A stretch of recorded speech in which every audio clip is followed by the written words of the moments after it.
मासूम निहत्ते फलस्तीन, मासूम निहत्ते औरतें, मासूम निहत्ते बच्चे, मासूम निहत्ते नौजवान, उनका कसूर कोई और नहीं था। वो बैतुल मुक़द्दस के अंदर इबादत करना चाहते थे, इबादत के अंदर वो अपने सजदा रेज होना चाहते थे, अपने रब को राजी करना चाहते थे, अपने रब को मनवाना चाहते थे। लेकिन जालिम इसराइली फौज ने उन पर निहत्ते लोगों पर आकर गोलियों की ऐसी बौछार कर दी कि लाशों के अंबार लग गए। हमको एहसास नहीं है, हम ना इफ्तार में उनको याद कर सके, ना हमको रात में याद कर सके, ना हमको सजदे में याद आते हैं वो, ना हमको रुकू में याद आते हैं वो, ना हमको दुआ में याद आते हैं वो बेचारों को हमने दुनिया से काट कर उन मुसलमानों को हमने निहत्ते कर दिया। आज शदीद जरूरत है जिज़ान मोहतरम मेरे और आपकी, जो लोग मोतकीफ बैठे हुए हैं हर मस्जिद के अंदर, मैं उनसे भी इल्तिमास कर रहा हूं कि रात को उठिए आखिरी पहर में, तहज्जुद अदा करते वक्त में कुनूत नाजिला का एहतमाम करके इन यहूदियों की तबाही का जरिया बन जाए मैं और आप, और इन यहूदियों को सफ़े हस्ती से मिटने का जरिया बन जाए मैं और आप। इनकी दादागिरी, इनकी इजारादारी का वक्त इंशाअल्लाह अल्लाह के हुक्म से करीब आ रहा है इंशाअल्लाह। बहुत दादागिरी कर ली, बहुत जो है ना मुसलमानों को परेशान कर लिया, बहुत इंसानियत को परेशान कर लिया, बहुत शर्मसार इंसानियत को कर दिया। वक्त आ रहा है हम इनके लिए एक चेतावनी की ये बात जरूर बताएंगे कि अभी इस सरजमीन के ऊपर उमर बिन खत्ताब रज़ी अल्लाह तआला अन्हु के चाहने वाले मौजूद है। खबरदार यहूदी, अभी अल्हम्दुलिल्लाह खालिद बिन वलीद जैसे सिपह सालार के मानने और चाहने वाले इस सरजमीन पर जिंदा है अल्हम्दुलिल्लाह। तुमको सफ़े हस्ती से जिसने मिटाया था, तुमको घुटनों के बल जिसने लाया था, तुमको जिसने अपनी सफों से दूर किया था, वो सलाहुद्दीन अय्यूबी के जानने और मानने वाले इस सरजमीन पर जिंदा है इंशाअल्लाह। इतना आसान नहीं होगा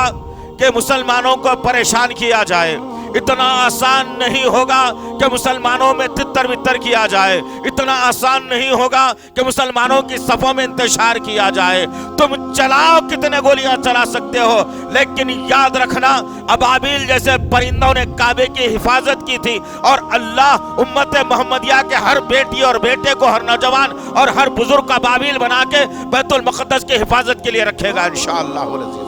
होगा इंशाअल्लाह। हम वक्त के इंतजार में हैं, हम अल्लाह से मुनाजात कर रहे हैं, हम अल्लाह से दुआ कर रहे हैं, हम अल्लाह को पुकार रहे हैं। हमारे गुनाहों की ये सजा है कि अल्लाह हमारी इस दुआ आनन फानन कबूल नहीं कर रहा है, इसीलिए कि वह जबान से मैं झूठ भी बोलता हूँ, उस जबान से धोखा भी देता हूँ, उस जबान से मैं अल्लाह का नाम भी लेता हूँ, फिर अल्लाह कैसे मेरी दुआ को कबूल करेगा। इसीलिए मेरे मुसलमानों, ये चार मीनार के दामन में जो काला काले बुरखे जो नजर आ रहे हैं, ये जो दयूस किस्म के मर्द अपनी औरतों की उंगलियां पकड़कर जो शॉपिंग करा रहे हैं, मैं उनसे भी कह रहा हूं, बाज आ जाओ इन हरकतों से। दुश्मन तुम्हारी सफों को खोखली कर रहा है, दुश्मन तुम्हारी सफों में इंतशार पैदा कर रहा है, दुश्मन तुम्हें तबाह करने के पूरे जरिए ढूंढ रहा है, और तुम हो के ईद की खुशियां मनाने में लगे हो। जरा सोचो उन लोगों के बारे में जो मर्ज से हैदराबाद की सरजमीन पर किसी का बाप मर गया, किसी की बीवी मर गई, किसी का भाई बेटा मर गया, किसी की औलाद मर गई, किसी का पड़ोसी मर गया। क्या तुम उनके गम में शरीक होना नहीं चाहते? होना चाहते हो। और उसी तरीके से जिस तरीके से फलस्तीन की सरजमीन पर आज लाशें बिछी हुई है, उनके गम में मैं इतनी दूर से शरीक हो सकता हूं। इसीलिए कि मेरे और आपके आका मोहम्मद सल्लल्लाहु अलैहि वसल्लम ने कहा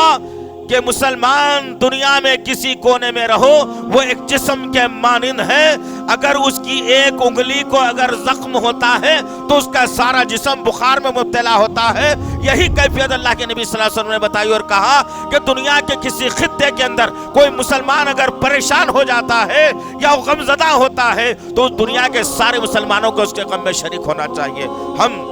फलस्तीनी मुसलमानों के साथ हैं अल्हम्दुलिल्लाह, हम उनके दर्द में शामिल हैं इंशाअल्लाह, हम उनके गम में शामिल हैं इंशाअल्लाह, और अल्लाह की बारगाह में हम तौहीद परस्त जरूर मांगते रहेंगे इंशाअल्लाह। वक्त का इंतजार भी करेंगे इंशाअल्लाह, सब्र भी करेंगे इंशाअल्लाह, लेकिन हमें उम्मीद है कि अल्लाह हमारी दुआ रायगा नहीं करेगा इंशाअल्लाहुल अज़ीज़। इब्राहीम अलैहिस्सलाम को अल्लाह 100 साल के बाद औलाद दे सकता है, तो अल्लाह हमारी भी दुआ कभी ना कभी तो जरूर कबूल करेगा। लेकिन हम ये वार्निंग करना चाहते हैं इन यहूदियों को कि अपनी अकल को ठिकाने लाओ। اور یاد رکھنا امت محمدیہ سے چھیڑ چھاڑ اچھی بات نہیں ہے۔ ہمارے نبی نے ہمیں صبر سکھایا ہے، ہم اسی صبر کے دامن کو لے کر چل رہے ہیں۔ کسی دن اگر یہ مسلمان یہ صبر کا دامن اگر چھوڑ دیا یہودیوں، تو ہٹلر نے تمہاری جو درگت بنائی تھی اس سے زیادہ درگت انشاءاللہ امت محمدیہ بنائے گی انشاءاللہ۔ میرا اللہ سے دعا ہے کہ اللہ وحدہ لا شریک لہ،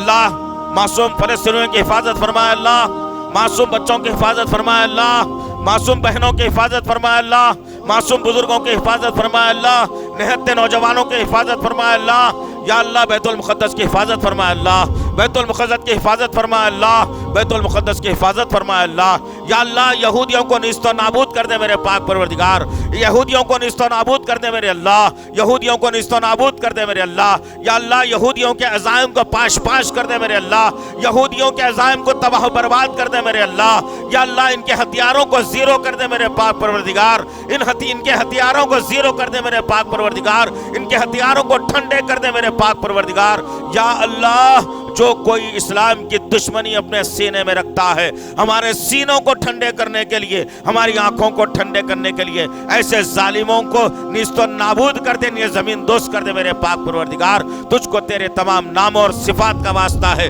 ہماری دعاؤں کو قبول فرمائے اللہ، ہماری دعاؤں کو قبول فرمائے اللہ، ہماری دعاؤں کو قبول فرمائے اللہ۔ ربنا تقبل منا انک انت السمیع العلیم وتب علینا انک انت التواب الرحیم، وصلی اللہ تعالی علی خیر خلقہ محمد وعلی آلہ واصحابہ اجمعین برحمتک یا ارحم الراحمین والحمد للہ رب العالمین۔ رب اشرح لي صدري ويسر لي أمري واحلل عقدة من لساني يفقه